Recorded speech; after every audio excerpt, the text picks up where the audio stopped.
आवां खे अॼोके ॾींहं ते वाधायूं हुजनि। सॼी सिंध खे मुबारक थो ॾियां त हज़ारनि सालनि जी तहज़ीब ऐं तमंदुनि सां तव्हां अॼु वर्जाव ऐं वचन कयो आहे। सिंध जे माण्हुनि अॼु कराचीअ खां कारूंझर ऐं कश्मीर ताईं अजरक ऐं टोपी जे रंगनि सां सिंध रंगजी पई आहे।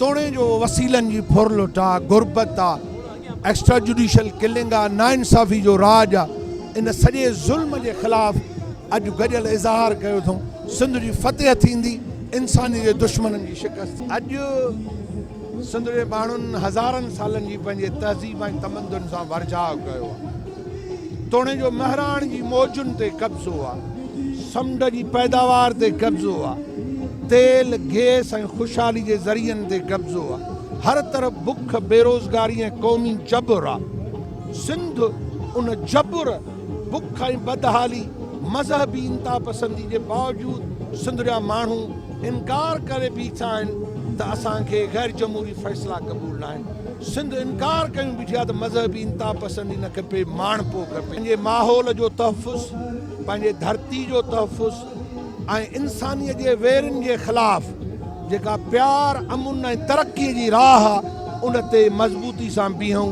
ऐं असां मज़हबी जुनूनीअ जो इनकार कयूं।